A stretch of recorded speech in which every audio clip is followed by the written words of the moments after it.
அஸ்ஸலாமு அலைக்கும். Hi friends. இன்றைக்கும் ஒரு இஃப்தார் ரெசிபி தான் உங்களோட ஷேர் பண்ணிக்கிறேன். வீடியோ லாஸ்ட் வரை ஸ்கிப் பண்ணாம பாருங்கள். நோன்பு காலத்தில் இஃப்தார் டைமுக்கு அதிக நேரம் கிச்சனில் டைம் ஸ்பெண்ட் பண்ணாமைக்கு உங்களுக்கு அவசரமாக இந்த ரெசிபி செஞ்சு எடுத்துக்கலாம். வாங்க எப்படின்னு பார்ப்போம். இதுக்கு வந்து நீங்கள் ஒரு பவுலில் ஒரு கப் இல்லாட்டி உங்களுக்கு தேவையான அளவு மாவு எடுத்துக்கோங்க. கோதுமை மாவு தான். நான் ஒரு 1.25 கப் அளவு எடுத்துட்டேன். அதோட தேவையான அளவு உப்பு ஊற்றி இதை நல்லா நீங்கள் உப்புத்தூள் சரி கல் உப்பு கரைச்சி சரி போட்டு இதை கலந்து விட்டுக்கணும். கலந்த பிறகு இதுக்கு தேவையான அளவு நீங்கள் தண்ணி ஊற்றி அதோட 1 டேபிள் ஸ்பூன் மாதிரி குக்கிங் ஆயில் எது வேணும்னாலும் உங்களுக்கு ஊற்றிக்கொள்ளையிலும். ஊற்றின பிறகு இதை நீங்கள் கலந்து விட்டுக்கணும். அடுத்து வந்து நற்சீரகம் ஒரு 1/4 டீஸ்பூன் மாதிரி சேர்த்து இன்னும் நல்லா மாவை நல்லா கலந்துட்டுக்கோங்க. கலந்துட்ட பிறகு நீங்கள் கையால் தண்ணி கொஞ்சம் ஊற்றி கையால் நீங்கள் மாவை நல்லா பிசைஞ்சு எடுத்துக்கணும். எப்படின்னா நாங்கள் இப்படி பட்டிஸ் தட்டுறோமோ அதோட பார்த்துட்டு நீங்கள் இப்படி மாவை பிணைஞ்சு எடுத்துக்கோங்க.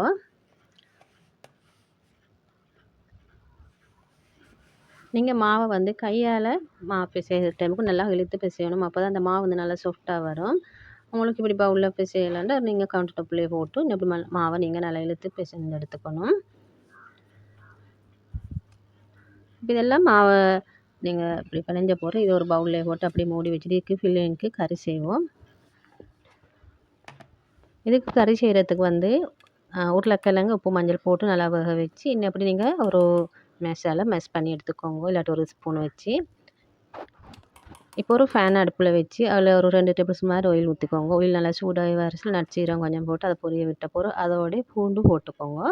பூண்டு ஒரு கொல்ல நல்லா தட்டி போட்டுக்கோங்க. அப்போ தான் நல்லா வாசமாக இருக்கும். பூண்டு நல்லா பொரிஞ்சு வரச்சில் இதோட நீங்கள் வெங்காயம் ஒரு மீடியம் சைஸ் வெங்காயத்தை கட் பண்ணி போட்டுக்கணும். அதோடய பச்சை மிளகாய் கருவேப்பிலை எல்லாம் சின்னதாகவே கட் பண்ணி போட்டுக்கோங்க. எல்லாம் போட்ட பிறகு இன்னப்படி இதை கலந்துட்டுக்கணும். ஃப்ளேமை வந்து மீடியம் ஃப்ளேமில் வச்சுக்கோங்க. இப்போ இதோட வந்து ஒரு பிஞ்சளவு மஞ்சத்தூள் சேர்த்துக்கோங்க. சேர்த்த பிறகு இதுக்கு வந்து சில்லி ஃப்ளேக்ஸ்ண்டா கட்டர் தூள் சேர்த்துக்கணும். அதோட வந்து மிளகுத்தூள் சேர்த்துக்கணும். எண்ணெய் கூட காரத்துக்கு ஏற்ப இதுக்கு சேர்த்துக்கோங்க. இப்போ இதுக்கு வந்து நான் டின் மீன் எடுத்துட்டேன். டின் மீன் இது எப்படி கையால் நல்லா தூளாக்கி எப்படி போட்டுக்கோங்க. சின்ன சின்ன துண்டை போட்டு நல்லா எப்படி கலந்துட்டுக்கணும். எல்லாம் கலந்துட்ட போகிற இதோடைய வந்து உருளைக்கிழங்கு அதையும் சேர்த்துடணும். இன்னப்படி சேர்த்த போகிற இதுக்கு தேவையான உப்பையும் சேர்த்துக்கோங்க. சேர்த்து இன்னப்படி எல்லாம் கலந்துட்டுக்கணும். இதுக்கு 1 டீஸ்பூன் எலுமிச்சஞ்சாறு சேர்த்துனா இன்னும் கொஞ்சம் டேஸ்ட் நல்லா இருக்கும். எல்லாம் சேர்த்து இன்னப்படி கலந்துட்டுக்கோங்க. இந்த ஃபில்லிங் நல்லா டேஸ்ட்டாக வரும். இப்போ இதை எடுத்து அப்படி ஆற வச்சிடணும். இப்போ இன்னொரு சின்ன குட்டி பவுல் எடுத்துக்கோங்க. அதில் ஒரு 1/4 கப் அளவு கோதுமை மாவு சேர்த்துட்டேன். அதுக்கு தேவையான தண்ணி ஊற்றி ஒரு கரைசல் மாதிரி கரைச்சி எடுத்துக்கோங்க. தண்ணியும் இல்லாமைக்கு மித்தம் கட்டியும் இல்லாமைக்கு கரைச்சி எடுத்துக்கணும். நாங்கள் ரோல்ஸுகளுக்கு எப்படி அந்த கோட்டட் பண்ணுவோம். இப்படி இந்த மாவை கரைச்சி அப்படியே வச்சுட்டு இப்போ நாங்கள் வந்து பிணைஞ்சி வச்சு இந்த மாவு எடுத்துடணும். கொஞ்சம் மாவு தூவிக்கோங்க. தூவின அப்புறம் நீங்கள் எடுத்து வச்ச மாவு எடுத்து இதில் போட்டு நீங்கள் ஒரு உருட்டு கட்டியால் இன்னப்படி நீங்கள் பண்ணி எடுத்துக்கணும். இப்போ வீடியோவில் காட்டுற மாதிரி நீங்கள் இந்த மாவை தட்டி எடுத்துக்கோங்க.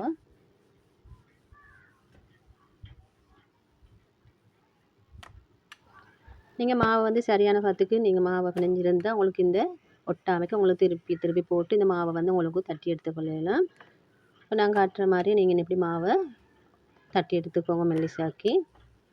மிச்சம் தடிமனமாக இருக்கப்படுது அப்போ வந்து உங்களுக்கு அந்த ரோல் பண்ணி எடுக்க சில வந்து அந்த சோட்டிஸ் வந்து உங்களுக்கு கட்டி போல் இருக்கும்.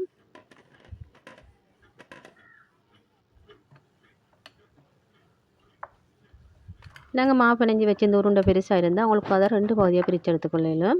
அப்போ 2 அவங்களுக்கு செஞ்சு எடுத்துக்கொள்ளும். ஏன்னா இது ரோல் பண்ணி கட் பண்ணுறதால உங்களுக்கு அந்த சோட்டிஸ் வந்து உங்களுக்கு பொரிக்கிற டைமுக்கு உள்ளுக்கும் பச்சை நிற்காமல் உங்களுக்கு இப்படி செஞ்சு எடுத்துக்கொள்ளலாம். இப்போ நாங்கள் எடுத்து வச்சு இந்த கறி இதோடு சேர்த்துட்டு இன்னப்படி ஒரு ஸ்பூனால் இப்படி மெல்லிசாக நீங்கள் போட்டுக்கோங்க. கறியையும் போட்டு நல்லா இதை ஸ்ப்ரெட் பண்ணிடணும். எல்லா இடமும் படுற அளவுக்கு இன்னப்படி. இப்போ இந்த மாவை வந்து ஓரத்தால் இன்னப்படி எடுத்து மடித்து எடுக்கணும் மெதுவாக. அதோட இன்னப்படி இழுத்து நீங்கள் மடித்து எடுத்துக்கோங்க. நல்லா இந்த ஓரங்களை மாவு வந்து உங்களுக்கு தடிமனமாக இருந்தால் நீங்கள் அதை அப்படியே கட் பண்ணி எடுத்துடுவோங்க வெளிக்கு. இப்போ நான் காட்டுற மாதிரி நீங்கள் இன்னப்படி நல்லாவே இன்னப்படி டைட்டாக நீங்கள் இன்னப்படி உருட்டி எடுத்துக்கணும். இப்போ உங்களுக்கு இது உருட்டி எடுக்க சில உங்களுக்கு பெருசாக வரனா நீங்கள் இதை சின்னதாக கட் பண்ணி திருப்பி உருட்டி எடுத்துக்கொள்ளலாம். அப்போ உங்களுக்கு அந்த சோட்டிஸ் வந்து நல்ல டேஸ்ட்டாகவும் இருக்கும், நல்ல மெல்லிசாகவும் இருக்கும். இப்போ இதை நல்லா என்ன இப்படி ஸ்ப்ரெட் பண்ணி நல்லா உருட்டி எடுத்துக்கணும். நல்லா டைட்டாகவே உருட்டினப்புறம் அந்த ஓரங்களையும் மாவை வெட்டி எடுத்துட்டு நல்லா நான் காட்டுற மாதிரி எப்படி வீடியோவில் எப்படி செஞ்சுடுங்க அந்த மாவை.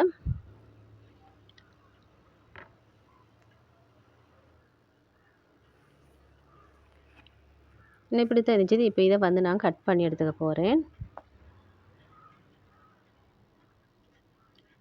நல்லா ஒரு கத்தியால் எப்படி கட் பண்ணிக்கோங்க. அப்போ தான் அந்த மாவு வந்து இழுபடாமல் நல்லா சின்னதாக கட் பண்ணிப்படும். ஒரு லேசான ரெசிபி தான் இது. உங்களுக்கு இஃப்தார் டைமுக்கும் அவசரமாக செஞ்சு எடுத்துக்கலும் நீங்களும் வச்சால ட்ரை பண்ணி பாருங்கள் இஃப்தார் வர டைமுக்கும். இப்போ இன்னும் நாங்கள் கட் பண்ணது இந்த ரோலை வந்து இப்போ ரவுண்ட் பண்ணி எடுத்துக்கணும். கையால் கொஞ்சம் ஷேப் பண்ணி இப்போ இதுக்கு நான் வந்து ஒரு ஸ்டிக் எடுத்துனேன். அதால் தான் இது இப்படி குத்தி எடுத்துக்க போகிறேன். இப்படி வீடியோவில் காட்டுற மாதிரி நீங்கள் இப்படி குத்தி எடுத்துக்கோங்க. உங்களுக்கு இந்த ஸ்டிக் இல்லைன்னா அப்படியே எடுத்து ஃப்ரை பண்ணி எடுத்துக்கோ. மேலும் அந்த மாக்கரசெல்லாம் போட்டு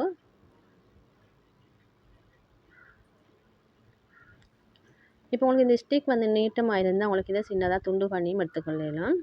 2 ரோல் அப்படி சுற்றுற அளவுக்கு மாதிரியும் எல்லாம் இப்படி குத்தி எடுத்து வச்ச போட்டு இப்படி தான் இருந்துச்சு. இப்போ இதை வந்து நான் மாக்கரசலில் வந்து இது பண்ணி எடுக்கணும், கோட்டிங் பண்ணி. இப்போ இந்த நாங்கள் மாவு வந்து ஒரு பிளேட்டுக்கு போட்டுட்டேன்டா இது எங்களுக்கு கோட்டிங் பண்ணதுக்கு இதில் தான் லேசி சின்ன பிளேட்டுகளில் போட்டால் கஷ்டமேனா இந்த ஸ்டிக் வந்து அங்கலிங்களை படும்.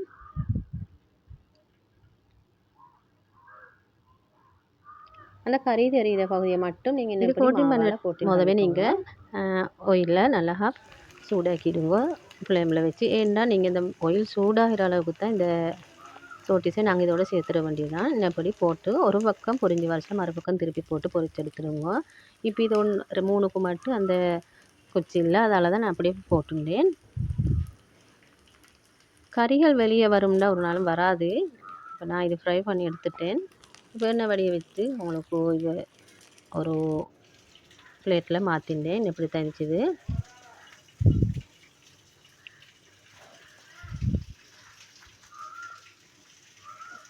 இந்த வீடியோ பிடிச்சிருந்தால் லைக் பண்ணி ஃபேமிலி ஃப்ரெண்ட்ஸில் ஷேர் பண்ணுங்கள். தேங்க்ஸ் ஃபார் வாட்சிங்.